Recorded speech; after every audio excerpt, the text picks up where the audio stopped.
Get your black ass away from that counter! Officer Jake Williams shoves Betty Sanders against the pharmacy wall. The 68-year-old woman's prescription bottle scatters across the floor. Her reading glasses crack against the tile. I'm just getting my husband's medication. Shut your mouth, Grandma. Williams twists her arm behind her back. You people always have some sob story. The handcuffs slam shut. Betty gasps as metal cuts into her wrists. Customers record on phones. Some laugh. An elderly black woman brutalized in Georgia's wealthiest zip code, treated like she belongs in chains. Please, officer, you're hurting me. Good. Maybe you'll learn your place.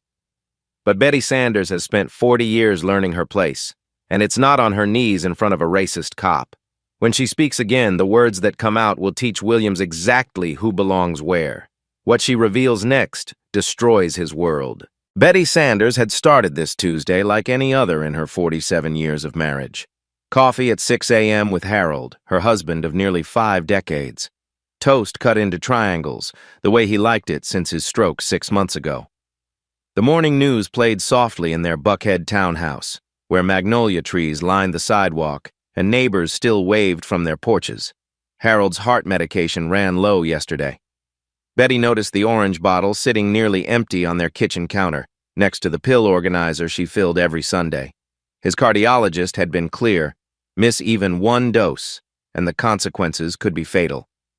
I'll get it today, she'd promised, kissing his forehead before he settled into his reading chair. Harold smiled, the left side of his mouth still drooping slightly from the stroke. 47 years together, and she'd never broken a promise to him. The CVS on Peachtree Road sat in the heart of Buckhead, Atlanta's most affluent district. Betty had been coming here for 3 years, ever since Harold's health declined. The pharmacy staff knew her by name. Marcus Thompson, the manager, always asked about Harold's progress. The young technician, Jennifer, remembered Betty preferred the large print labels. This wasn't some inner-city drugstore where tensions ran high. This was Buckhead, where federal judges shopped alongside Fortune 500 executives, where a woman like Betty Sanders belonged, even if some people couldn't see past the color of her skin. Betty arrived at 2:15 p.m., 15 minutes early. The pharmacy was busy but orderly. She took her place in line behind a businessman checking his watch and a young mother bouncing a fussy toddler. Normal people living normal lives, unaware they were about to witness something that would shake their comfortable assumptions. She wore her good navy blazer, the one she'd bought for courthouse appearances back when she still worked full-time. Reading glasses hung from a silver chain around her neck, a retirement gift from her law clerks. Her wedding ring caught the fluorescent light as she reached for her purse to check Harold's insurance card. The prescription number was memorized: RX 4471892, lisinopril, 10 milligrams. Take 1 daily with food. Harold's lifeline in a small orange bottle. Behind the counter, Marcus Thompson worked efficiently, filling prescriptions and answering phones.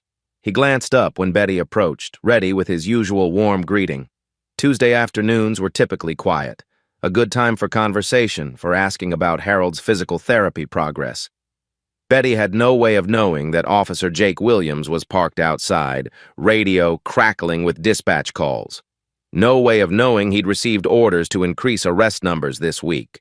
No way of knowing that his supervisor had specifically mentioned the pharmacy as a high-activity zone for prescription drug abuse. She certainly couldn't know that Williams had a quota to meet. 3 arrests before his shift ended, 2 down, 1 to go. As Betty opened the pharmacy door, the small bell chimed overhead, the same sound she'd heard dozens of times before. Today, it might as well have been a warning bell, because while Betty Sanders saw a routine medical errand, Officer Williams saw an opportunity, and he was about to make the worst decision of his career. Officer Jake Williams enters the CVS at 2:28 p.m. with purpose in his stride. His body camera blinks red, recording everything. Standard procedure, though Williams has learned which angles work best for his reports. Betty Sanders stands at the prescription counter, reading the medication label carefully through her glasses. Her lips move slightly as she checks the dosage instructions. 10 milligrams lisinopril, once daily with food. Harold's cardiologist had emphasized the importance of consistent timing. Williams notices her immediately. An elderly black woman taking too long at the counter, reading the label too carefully. In his 12 years of policing, he's learned to spot the signs. Drug seekers always study the bottles like that, checking for resale value. "Excuse me, ma'am." His voice carries authority across the quiet pharmacy. "I need to speak with you." Betty looks up, startled. Her hand instinctively tightens around the prescription bottle. "Yes, officer? What are you doing with that medication?" The question hangs in the air. Other customers pause their shopping, sensing tension. Marcus Thompson looks up from behind the counter, his expression shifting from routine professionalism to concern. "I'm picking up my husband's heart medication," Betty explains calmly. "Lisinopril. He takes it daily." Williams steps closer. His radio crackles with static. "Your husband's medication? Or are you planning to sell it?" Betty's eyebrows furrow. "Sell it? Officer, this is for high blood pressure." "Why would anyone—" "Don't play dumb with me." Williams's voice rises. "We know what goes on in these pharmacies. Elderly people picking up prescriptions for other people. It's trafficking." The pharmacy falls silent except for the hum of refrigeration units storing vaccines. Jennifer, the young technician, stops counting pills. The businessman in line pulls out his phone, not to record, but to step away from potential trouble. "Officer, there's been a misunderstanding," Betty says, her voice steady despite her racing heart.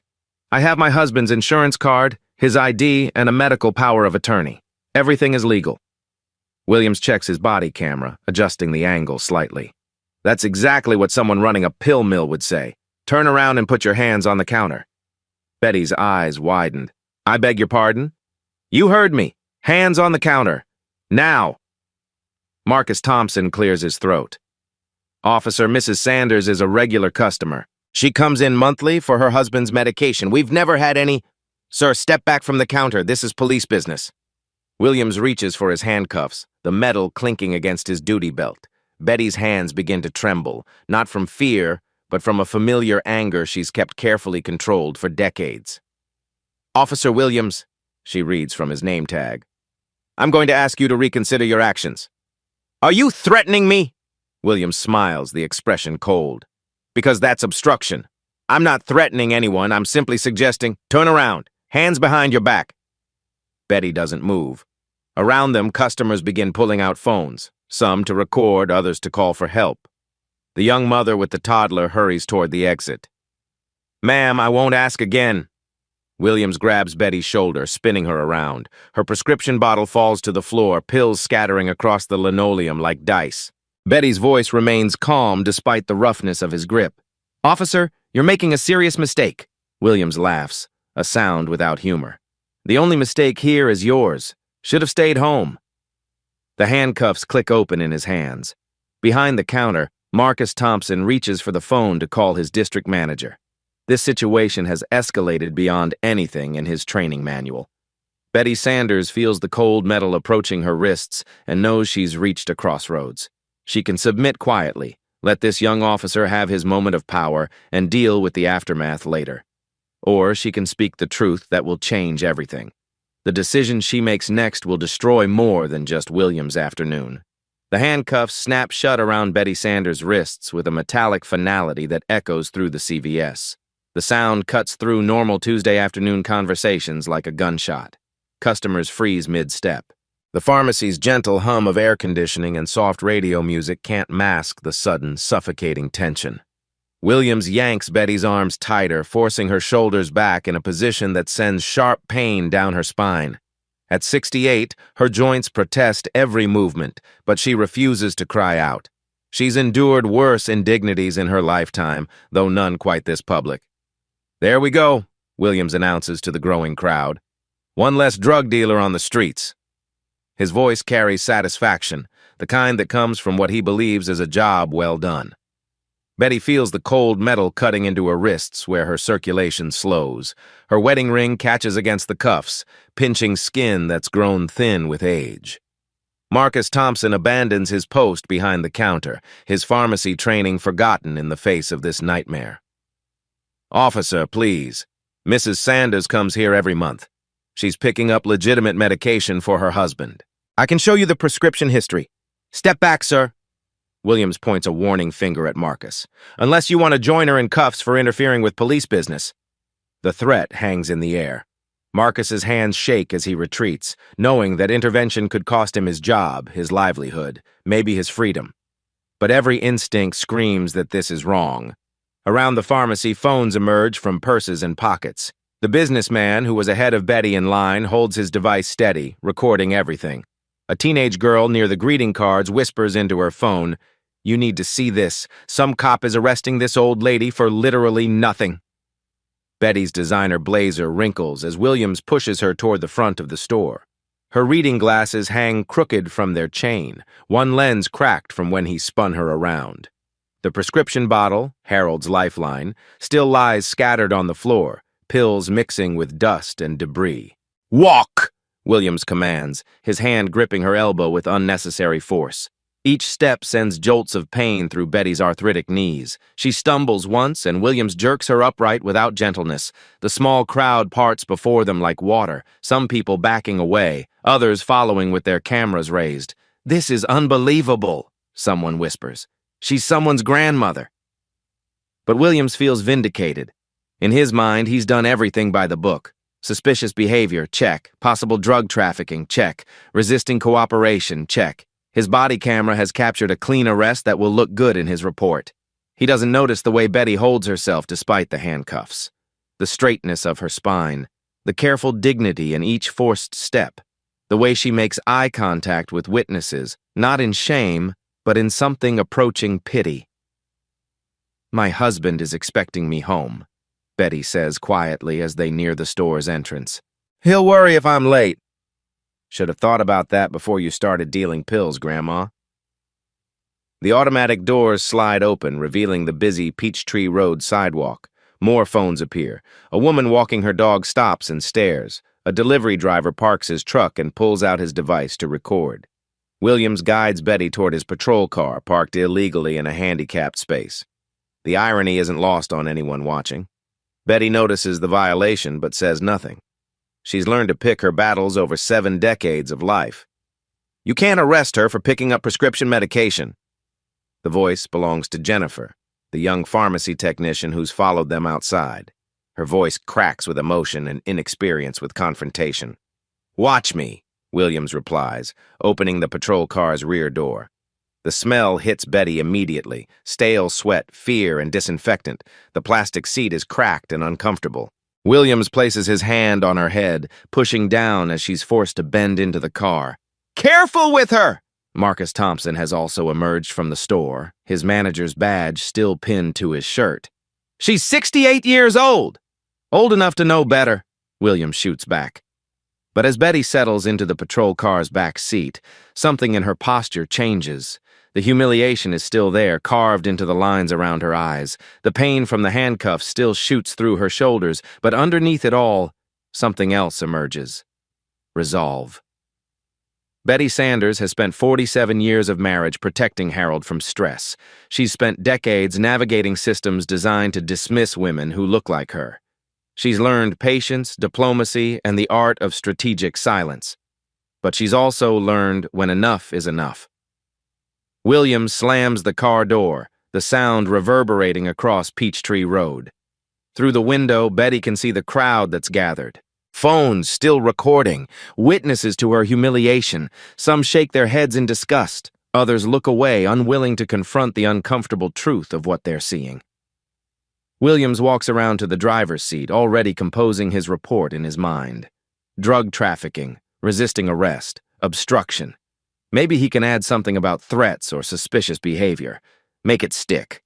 He has no idea that the woman sitting handcuffed in his back seat has spent 23 years sentencing people exactly like him, and her patience has just run out.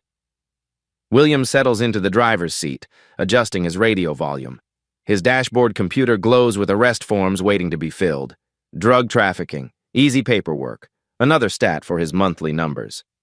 "Officer Williams," Betty's voice cuts through his administrative satisfaction. Her tone has changed. Gone is the confused elderly woman. What remains is something else entirely. Williams glances in the rearview mirror. "Save it for the judge, lady. I am the judge." The words hang in the patrol car like a physical presence. Williams' hand freezes on his radio dial. "What did you say?"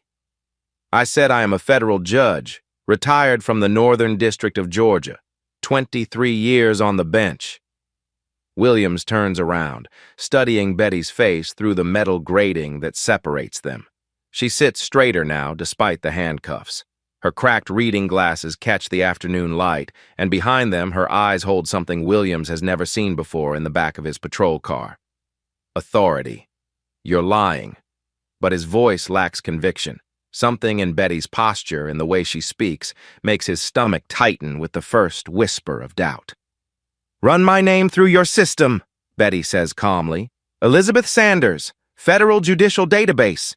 You'll find my commission papers, my security clearance, my retirement ceremony from 3 years ago."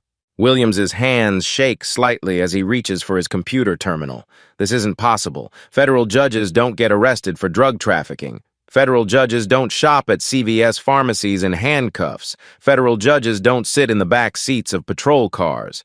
But as his fingers type Elizabeth Sanders, Federal Judge, Northern District into the database, the screen fills with information that makes his blood run cold. Judge Elizabeth M. Sanders, appointed 2001, confirmed unanimously by the U.S. Senate, presided over 4,847 cases, specialized in federal criminal law, civil rights violations, and law enforcement misconduct. Law enforcement misconduct. Williams stares at the photograph on his screen. Younger, wearing judicial robes, but unmistakably the same woman sitting handcuffed in his back seat. The woman he just arrested for drug trafficking. The woman he called Grandma and shoved against a pharmacy counter. "This can't be right," he whispers, but his computer doesn't lie. Cross-references confirm everything. Federal Bureau of Investigation security clearance, Secret Service protection detail during high-profile cases, commendations from 3 U.S. Attorneys General. Betty watches his face in the rearview mirror as reality crashes over him. "I've sentenced 17 police officers during my tenure, Officer Williams. Corruption, civil rights violations, excessive force. I know your type very well." Williams' mouth opens, but no sound comes. His career, his pension, his future, everything he's worked for over 12 years in law enforcement suddenly balances on the edge of a cliff he didn't see coming. "The handcuffs are quite tight," Betty continues conversationally. "I'd estimate you have about 30 seconds before the crowd outside realizes what you've done. 47 people are recording this arrest on their phones. By tonight, this will be national news." Williams looks through his windshield at the growing crowd, phones still raised, witnesses to what they now know is the arrest of a federal judge for picking up heart medication. The story that will end his career before dinner time. "I didn't know," Williams stammers. "You didn't identify yourself. I shouldn't have needed to." Betty's voice remains steady, judicial. "Every person deserves basic dignity during police interactions, regardless of their profession or position, but you chose intimidation, violence, and humiliation instead." Williams's radio crackles with dispatch calls. Normal police business continues around them while his world collapses. His hands tremble as he reaches for the door handle. "Officer Williams," Betty says as he prepares to exit the car, "before you remove these handcuffs, I want you to understand something very clearly." Williams pauses, his hand frozen on the door. "This isn't over. This is just the beginning." And outside, the cameras keep rolling. Sarah Brown receives the tip at 4:17 p.m. through a text from her nephew, a college student who saw the viral video spreading across social media. "Aunt Sarah, cop arrested federal judge at CVS. This is insane. You need to see this." The Atlanta Journal-Constitution's investigative reporter has covered police misconduct for 8 years, but she's never seen footage quite like this.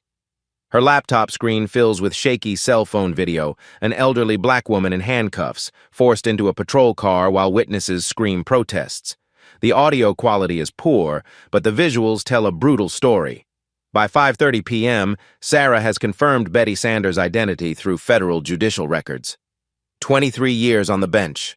Hundreds of criminal cases, a reputation for fairness that crossed party lines, the last person who should be face down in a pharmacy parking lot.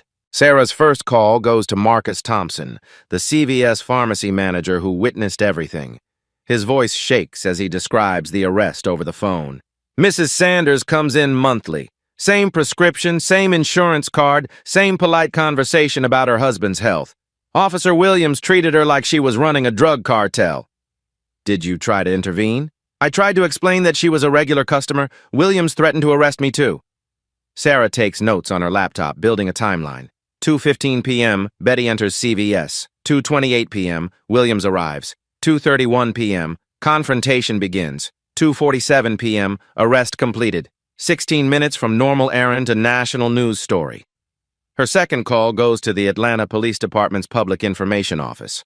The response is predictably defensive.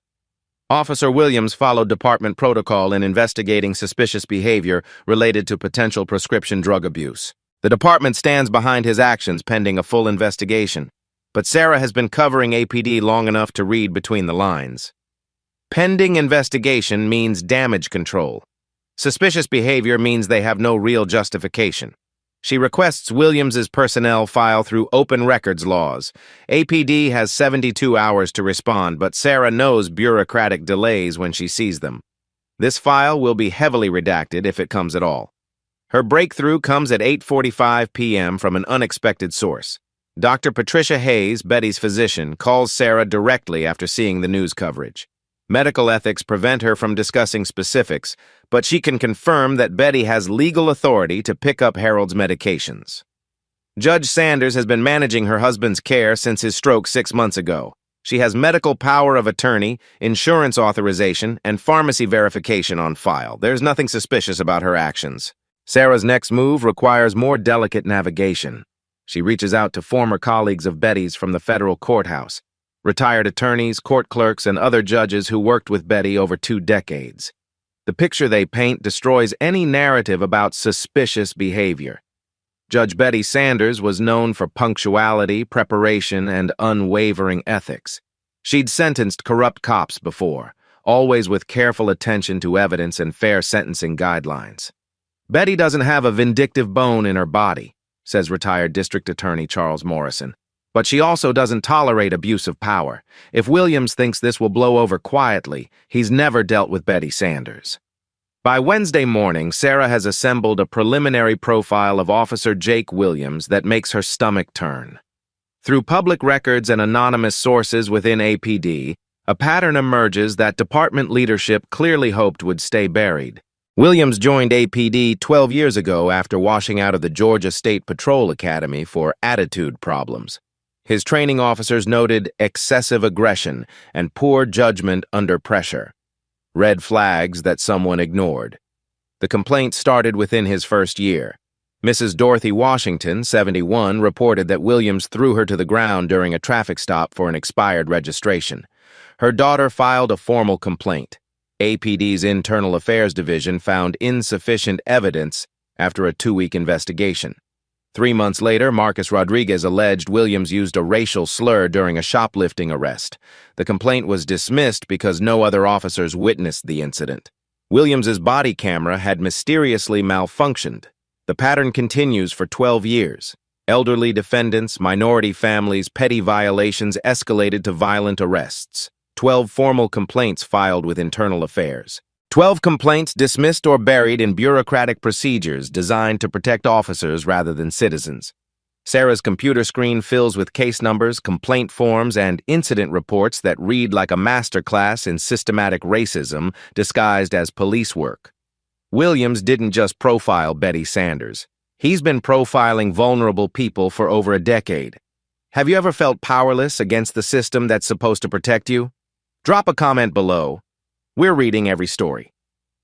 Wednesday afternoon brings Sarah's most significant discovery. Through a source she can't name, she obtains CVS's complete security footage from Tuesday's incident. The pharmacy's cameras captured everything Williams's body camera missed. The timestamp shows Williams checking his body camera twice during the confrontation, once when he first approached Betty, and again when he placed her in handcuffs. Both times, he adjusts the angle away from his actions. Deliberate obstruction of evidence. But CVS's overhead cameras captured what Williams tried to hide. Betty's calm demeanor throughout the encounter, her repeated attempts to explain her legitimate purpose, Williams's escalating aggression despite her compliance. Most damning is the audio. While Williams claimed Betty was acting suspiciously and resisting cooperation, The security footage shows a polite elderly woman following pharmacy procedures exactly as she had dozens of times before. Sarah's investigation expands to Williams's arrest statistics. Through data requests, she discovers he leads District 2 in arrests of elderly defendants, a category that should be statistically rare. Williams' arrest rates for prescription-related offenses are triple the department average. The numbers tell a story APD doesn't want to tell. Williams doesn't just make arrests. He targets specific demographics for arrests. Elderly people, minorities, anyone who seems unlikely to fight back effectively. A predator in a uniform protected by a system designed to shield bad cops from consequences. Thursday morning brings the smoking gun Sarah needs. An anonymous email arrives with Williams' personal text messages from Tuesday afternoon, leaked by someone within APD who's apparently tired of watching Williams destroy lives without consequences. 2:14 p.m. Got a live one at CVS Peachtree. Elderly black female. Time for arrest number 3. 2:29 p.m. Easy target acquired. She won't even know what hit her. 2:52 p.m. Oops, might have fucked up. Need a cover story ASAP. The messages are verified through metadata analysis. Williams wasn't investigating suspicious behavior. He was hunting for easy arrests to meet quotas. Betty Sanders wasn't a criminal suspect. She was prey. Sarah's computer dings with another anonymous message, this one containing internal APD memos from Captain Morris, Williams's direct supervisor. The subject lines alone tell the story. Arrest statistics, need improvement, and performance metrics, District 2 behind target. The memos reveal APD's quota system in black and white. Officers are evaluated on arrest numbers, not crime reduction or community safety. Williams has been gaming the system for years, targeting vulnerable populations who won't effectively challenge police reports. Betty Sanders wasn't just unlucky. She was deliberately selected for humiliation because Williams thought a 68-year-old black woman would be powerless to fight back. Captain Morris's response to Williams's mistake reveals the department's true priorities. Instead of disciplining Williams for false arrest, Morris instructs him to craft incident reports carefully and emphasize the subject's non-compliance. Sarah stares at her laptop screen, surrounded by evidence of systematic corruption that reaches far beyond one racist cop. APD's leadership knew about Williams' pattern. They enabled it, protected it, and planned to cover it up. But they didn't count on Betty Sanders fighting back. And they certainly didn't expect a federal judge to have the knowledge, connections, and determination to expose their entire system. The war is just beginning, and Williams has no idea what he's unleashed. By Thursday evening, Atlanta Police Department's damage control machine kicks into high gear. Captain Morris calls an emergency meeting with department lawyers, public relations staff, and union representatives. The room smells of stale coffee and desperation. "We have a problem," Morris announces, tossing printed screenshots of social media posts across the conference table. "The Sanders arrest is going viral. We need to contain this before it reaches national news." The first salvo comes at 11:47 p.m. through an internal memo marked Confidential Personnel Matter. Officer Williams is placed on administrative leave pending investigation, which everyone understands means paid vacation while the department hopes public attention fades. Betty Sanders reads the memo on Friday morning from her breakfast table where Harold sips coffee with a trembling hand. His stroke has worsened since Tuesday's stress. The pills scattered across the CVS floor were his last dose before running out. "They think this ends here," Betty tells Harold quietly. "Administrative leave, a few weeks of paid time off, then back to normal." Harold's speech slurs slightly, another effect of missed medication. What will you do?" Betty folds the memo carefully. "What I've always done. Follow the evidence wherever it leads." At 2:17 a.m. Saturday, Betty's phone rings. Heavy breathing on the other end, then a gravelly voice. "Drop this, Judge. You don't know who you're messing with." The line goes dead. Betty writes down the time and caller ID information, unknown number, in her legal notebook. 40 years of judicial experience taught her that anonymous threats usually mean you're over the target. The harassment escalates through the weekend. Strange cars parked outside their townhouse. Hang-up calls at odd hours. Someone leaves a dead rat on their front steps with a note. Snitches end up like this. Harold's anxiety spikes with each incident. His blood pressure readings worry Betty more than the threats. She considers backing down, letting Williams return to duty, accepting the injustice to protect her husband's health. But Monday morning brings news that hardens her resolve. Sarah Brown's investigation published in the Atlanta Journal-Constitution with devastating detail. Williams' 12-year pattern of abuse, the quota system, the cover-ups. APD's response is swift and vicious. Captain Morris holds a press conference at 3 p.m. flanked by police union lawyers and department officials. His prepared statement is a masterclass in victim blaming disguised as professional concern. After reviewing all available evidence, we find that Officer Williams followed appropriate protocols in investigating suspicious behavior at a known location for prescription drug diversion. While we regret any misunderstanding with Mrs. Sanders, our officers must make split-second decisions to protect public safety. A reporter raises her hand. Captain, how do you explain the text messages showing Williams' plan to target elderly suspects? Morris's jaw tightens. We don't comment on alleged evidence that may have been obtained illegally. However, I will note that Mrs. Sanders has a history of anti-police bias in her judicial rulings. This appears to be a pattern of activism rather than legitimate complaint. The press conference is a declaration of war. APD isn't just defending Williams. They're attacking Betty's reputation, her judicial record, her credibility. Tuesday brings an escalation Betty didn't expect. Harold collapses in their kitchen while making breakfast. Betty finds him unconscious on the tile floor, a coffee mug shattered beside him. The paramedics rush him to Emory University Hospital with blood pressure readings that threaten stroke or heart attack. Stress-induced hypertensive crisis, Dr. Martinez explains in the emergency room waiting area. His body can't handle the current pressure levels. We need to stabilize him immediately. Betty sits beside Harold's hospital bed, watching monitors that measure his declining health. His hand feels fragile in hers, skin paper-thin and cold. The cost of fighting injustice has always been high, but she never imagined it might cost Harold's life. Wednesday evening, Morris makes a personal visit to the hospital. He arrives in uniform, projecting authority even in the cardiac care unit. Nurses whisper as he passes, recognizing power when they see it. Judge Sanders, Morris says, settling into the visitor's chair uninvited. I'm sorry about your husband's condition. Betty studies his face, reading decades of police politics in his expression. Are you here officially, Captain? I'm here as someone who wants to resolve this situation quietly, for everyone's benefit. Morris places a folder on Harold's bedside table. Williams made a mistake. We acknowledge that. But dragging this through federal court won't help anyone. Your husband needs peace and quiet. We can arrange early retirement for Williams, full pension, clean record.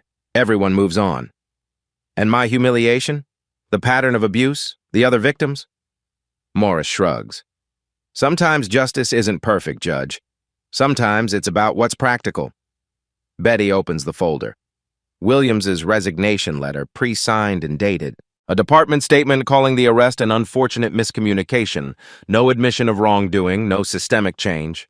No acknowledgement of the dozen other victims who suffered in silence. 24 hours, Morris says, standing. After that, this gets ugly for everyone involved.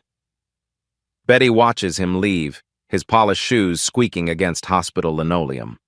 Through Harold's window, she can see downtown Atlanta's skyline, the federal courthouse where she spent 23 years defending justice against exactly this kind of corruption. Harold stirs in his sleep, monitors beeping steadily. His medication schedule is finally stabilized, but his stress levels remain dangerously high. Betty knows that accepting Morris's deal would protect Harold's health, end the harassment, and restore their peaceful retirement. She also knows it would condemn future victims to the same treatment she endured. Williams would walk away unpunished, free to terrorize other vulnerable people under color of authority. For the first time in 47 years of marriage, Betty Sanders faces a choice between protecting her husband and protecting justice. Betty Sanders sits in the cardiac care unit at 3:47 a.m., watching Harold's chest rise and fall with mechanical precision. The monitors that surround his bed beep softly in the darkness, measuring a life hanging in the balance. His second heart attack came Tuesday night, 12 hours after Captain Morris's hospital visit. The doctors call it a stress-induced cardiac event. Betty calls it the price of standing up to power. Dr. Martinez delivered the news with clinical precision. Significant damage to the left ventricle. His recovery depends on eliminating stress factors immediately. Betty holds Harold's hand, feeling how thin and fragile it's become. 47 years of marriage, and she's never seen him look so small. The stroke 6 months ago stole his words. This heart attack might steal everything else. "I'm sorry," she whispers to his sleeping form. "I'm so sorry I dragged you into this." Harold's eyes flutter open, focusing slowly on her face. His mouth moves, trying to form words that won't come clearly. Betty leans closer, straining to understand. "Fight," he manages to whisper. "Don't stop fighting." But Betty isn't sure she has any fight left. The anonymous calls continue despite the hospital security. Someone hacked their credit cards. Their insurance company is suddenly reviewing Harold's cardiac care coverage, questioning whether the treatments are medically necessary. The harassment extends beyond threats. APD's public relations campaign has been devastatingly effective. Online comment sections overflow with character assassination disguised as law and order rhetoric. Activist Judge gets what she deserves. Should have just complied with police orders. Why was she really at that pharmacy? The doubt seeps into Betty's mind despite her decades of experience with public scrutiny. Maybe Morris was right. Maybe justice isn't worth Harold's life. Maybe some battles are too costly to fight. Sarah Brown calls Wednesday morning with news that feels like another punch to Betty's diminishing resolve. Williams's union has hired a high-profile defense attorney. 3 other officers have come forward to support Williams' version of events. APD's Internal Affairs Division announced their investigation concluded Williams acted within department guidelines. "They're closing ranks," Sarah explains over the phone. "The blue wall of silence is impenetrable when they want it to be." Betty stares out Harold's hospital window at the Atlanta skyline. The federal courthouse, where she dispensed justice for 23 years, looks smaller from here, dwarfed by corporate towers and medical complexes. "Maybe I should accept the settlement," Betty tells Sarah quietly. "Harold can't take much more stress." "Betty, you can't give up now. Williams will just do this to someone else." But what if there is no justice? What if the system really is too broken to fix? This is the moment Betty Sanders has avoided for 7 decades. The moment when fighting for what's right costs more than surrender. When principle collides with love and both seem impossible to preserve. Thursday brings word that makes Betty question everything she's believed about justice. The mayor's office announces support for APD's handling of the Sanders case. The police union schedules a rally supporting Williams. 3 city council members issue statements defending officers who risk their lives daily to protect citizens from drug trafficking. Betty realizes she's not just fighting Williams anymore. She's fighting an entire system designed to protect corrupt cops at any cost. A system that will sacrifice her husband's health, her reputation, and her peace of mind to avoid admitting wrongdoing. Harold sleeps fitfully, monitors showing elevated stress levels even in unconsciousness. His body is shutting down under pressure that was supposed to be Betty's burden alone. She holds his hand and faces the hardest decision of her life. Accept Morris's deal and save her husband, or continue fighting and risk losing everything that matters most. For the first time since Tuesday's arrest, Betty Sanders considers the possibility that justice isn't worth dying for. This story is ending here. If you're feeling this fight, if you've been where Betty is now, tell us below. Sometimes the bravest thing is knowing you're not alone. Outside Harold's window, dawn breaks over Atlanta, and Betty must choose between love and justice. Thursday afternoon brings an unexpected visitor to Harold's hospital room. Judge Patricia Wilson, Betty's former colleague from the federal courthouse, arrives carrying a briefcase and wearing an expression of controlled fury. "I saw the mayor's press conference," Patricia says without preamble. "What they're doing to you is unconscionable." Betty looks up from Harold's bedside, exhaustion etched in every line of her face. "Patricia, I appreciate you coming, but no!" Patricia's voice carries the same authority that commanded federal courtrooms for 18 years. "You're not doing this alone anymore." Patricia opens her briefcase, revealing a stack of documents. 12 federal judges from our district signed this letter. We're filing an amicus brief supporting your civil rights lawsuit, Pro bono representation for Morrison, Bradley and Associates, full backing of the Federal Judges Association. Betty stares at the papers, hardly daring to believe what she's reading. Names of respected jurists she's known for decades, lending their reputations to her fight. We've all seen Williams' type before, Patricia continues. Bullies in badges who think federal judges are just old people they can intimidate. Today, they learn differently. Friday morning brings news that transforms Betty's isolation into something resembling hope. Harold's room phone rings constantly with calls of support. Retired attorneys offering legal assistance, law school classmates sharing their own encounters with police misconduct, former defendants whose cases Betty handled fairly, regardless of their race or economic status.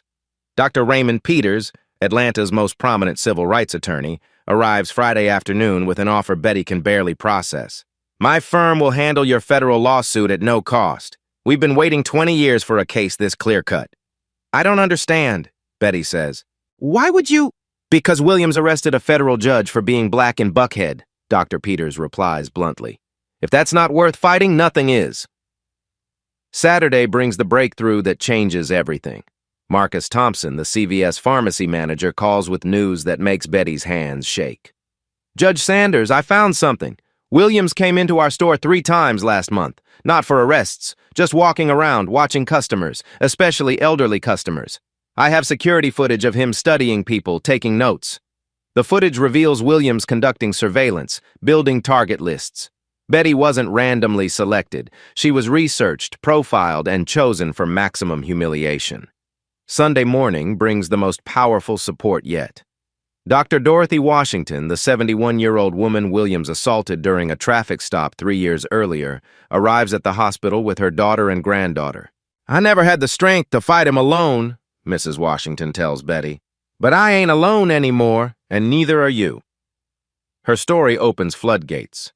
By Sunday evening, 7 other Williams victims have contacted Dr. Peters' office. Elderly defendants, minority families, vulnerable people who thought they had no voice against police power. Monday brings national attention. CNN picks up Sarah Brown's investigation. The Washington Post editorial board condemns APD's handling of the case. Congressional representatives from Georgia demand federal oversight of Atlanta police practices. Harold squeezes Betty's hand during Monday's evening news coverage. His speech has improved slightly with reduced stress medication. Proud of you, he manages to whisper. Betty looks around Harold's hospital room, now filled with flowers from supporters, legal briefs from colleagues, and contact information from dozens of people offering help. For the first time since Tuesday's arrest, Betty Sanders realizes she's not fighting alone anymore. And somewhere in Atlanta, Officer Williams is about to learn that attacking a federal judge was the worst mistake of his life. Tuesday morning at 7:23 a.m., Sarah Brown receives an encrypted email that changes everything. The sender identifies himself only as a friend in blue with an Atlanta PD email signature that checks out through verification software. Williams isn't working alone. Check Officer Rodriguez's body camera from March 12th. Audio file attached. You'll want to hear this. Sarah downloads the audio file with trembling fingers. Officer Miguel Rodriguez was Williams's partner that Tuesday, assigned to patrol Buckhead's pharmacy district. His body camera was supposedly inactive during Betty's arrest. The audio proves otherwise. Sarah's laptop speakers crackle with crystal clear sound. Williams' voice recorded 15 minutes before he entered the CVS, coordinating with Rodriguez through their patrol car radio. Target acquired at CVS Peachtree. Elderly black female alone reading prescription labels too carefully. Perfect stats padding. Rodriguez responds, Copy that. I'll maintain the perimeter. Keep civilians back when you make the arrest. Remember, accidental camera malfunction if things get messy. Captain wants clean paperwork on this quota push.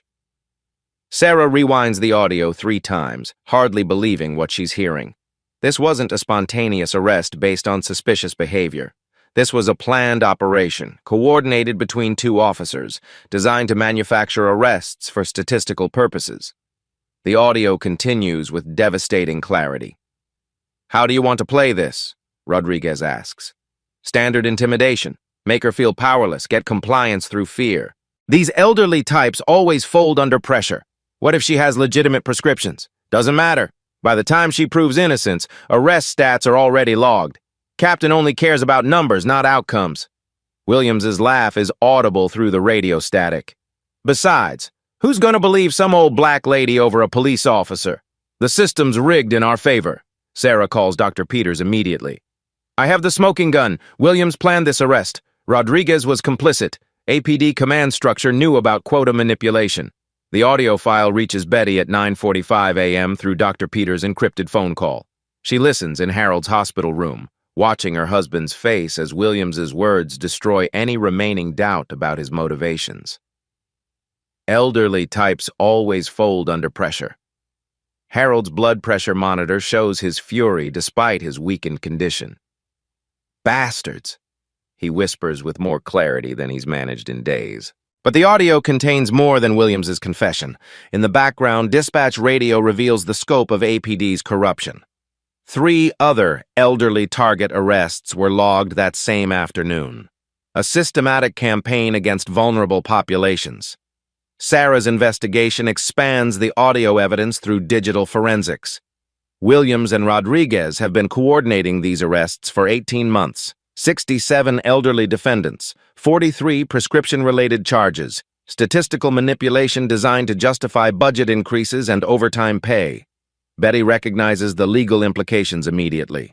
This isn't just civil rights violation. It's criminal conspiracy under federal racketeering statutes. Williams, Rodriguez, and their commanding officers face potential federal prosecution.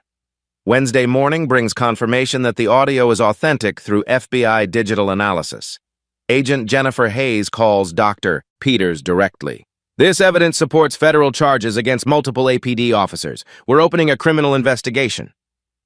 Captain Morris learns about the audio Wednesday afternoon through APD's internal security breach investigation. Someone leaked Rodriguez's body camera files to the press. Morris immediately calls an emergency meeting with union lawyers. We have a problem, Morris tells the assembled officials. Williams' operation is blown. Federal charges are coming. We need complete separation from this disaster. Thursday morning, APD announces Rodriguez's suspension and Williams' termination for conduct unbecoming a police officer. No mention of federal investigation or criminal charges, but the message is clear. The department is cutting ties with both officers. Williams receives termination notice at 2:17 p.m. Thursday through certified mail. After 12 years of protected misconduct, his career ends with a form letter and confiscated badge. But for Betty Sanders, this isn't about Williams' career anymore.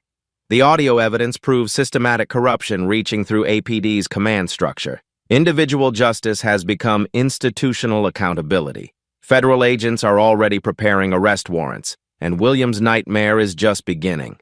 The Atlanta City Council emergency session convenes Thursday evening at 7 p.m. in the packed municipal building. Every seat is filled. Cameras from CNN, Fox News, and local stations line the back wall. Betty Sanders enters through the main doors at 7:23 p.m., walking slowly but steadily, Harold's arm linked through hers. Harold insisted on attending despite his cardiologist's protests.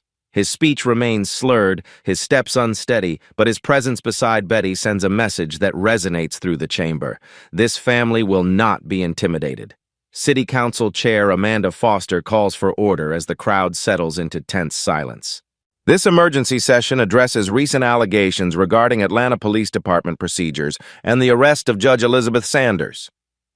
Williams sits at the defendant's table, flanked by his union attorney and a court reporter. His face is pale, hands clasped tightly in front of him. Gone is the swagger from Tuesday's arrest. What remains is a man watching his life collapse in real time. Council member David Carter speaks first. Officer Williams, you are under oath. Do you swear that your testimony will be truthful and complete? Williams raises his right hand. His voice cracks on the word yes. Dr. Peters stands to address the council, his voice carrying decades of courtroom authority. Council members, we present audio evidence that fundamentally alters the nature of this case. The chamber falls silent as Rodriguez's body camera audio plays through the sound system. Williams's voice fills the room with damning clarity. Target acquired, elderly black female. Perfect stats padding! Gasps ripple through the audience. Several council members lean forward, studying Williams's reaction. His face drains of remaining color as his own words condemn him. These elderly types always fold under pressure. Harold Sanders squeezes Betty's hand. Around them, witnesses from Tuesday's arrest nod in recognition. Marcus Thompson, the CVS manager, shakes his head in disgust. Council Chair Foster addresses Williams directly. "Officer, do you deny these are your words?" Williams's attorney whispers urgently in his ear. The silence stretches for nearly 30 seconds before Williams speaks. I was following departmental procedures for investigating suspicious..." "Officer Williams." Betty Sanders rises from her seat, her voice cutting through his stammered excuse. "You called me a target. You planned my humiliation. You laughed about elderly people folding under pressure." The chamber erupts in murmurs as Betty continues. "For 23 years, I sentenced officers who violated their oaths. I showed mercy when possible, severity when necessary. But I never encountered someone who took such pleasure in cruelty." Williams tries to respond, but Betty isn't finished. "You didn't see a suspicious person Tuesday afternoon. You saw an opportunity to abuse power without consequences. You saw someone you thought was powerless." Betty's voice grows stronger with each word. "But power doesn't come from badges or handcuffs. It comes from the truth. And the truth is that you are a bully who hides behind a uniform to terrorize vulnerable people." Williams's attorney pulls him aside for whispered consultation. When they return to the table, Williams speaks in a barely audible voice. "I resign from the Atlanta Police Department effective immediately." The chamber erupts in cheers and applause, but Betty remains standing, her judicial composure intact. "Resignation is not justice," she declares. "Federal charges are pending. Other victims deserve accountability. This ends when the system changes, not when one officer quits." Council Chair Foster gavels for order as Williams stands to leave. Camera flashes illuminate his walk toward the exit, documenting his fall from authority to disgrace. But as Williams disappears through the chamber doors, Betty knows this victory is just the beginning of real change. 6 months later, Betty Sanders picks up Harold's heart medication at the same CVS on Peachtree Road. The prescription number remains unchanged, RX4471892. Lisinopril, 10 milligrams. Take 1 daily with food. But everything else has changed. Marcus Thompson greets her with a warm smile, asking about Harold's recovery. No suspicious glances, no second-guessing her purpose. Just normal courtesy extended to a regular customer. Jake Williams sits in federal prison, serving 18 months for civil rights violations and conspiracy. Rodriguez received 12 months. Captain Morris took early retirement after FBI investigation revealed departmental quota corruption reaching back 5 years. Harold's health improved dramatically once stress subsided. His speech has returned to near-normal clarity. His smile is brighter, his hand steadier as he waits in their car outside. Atlanta PD implemented new policies prohibiting arrest quotas and requiring supervisor approval for prescription-related arrests. Williams' 12 victims received settlement payments ranging from $50,000 to $200,000. But Betty's greatest victory sits in her passenger seat, humming softly to the radio, alive and recovering. Sometimes justice wears reading glasses and carries heart medication. Sometimes it speaks 5 words that change everything. Sometimes it requires an elderly woman to teach powerful people about real strength. Betty Sanders proved that dignity cannot be handcuffed, truth cannot be silenced, and justice, delayed but never denied, always finds its way. Your voice matters. Your story matters. When you see injustice, speak up. Share this story, subscribe for more investigations, and remember, sometimes the most powerful person in the room is the one everyone underestimates. Real power belongs to those who refuse to stay silent.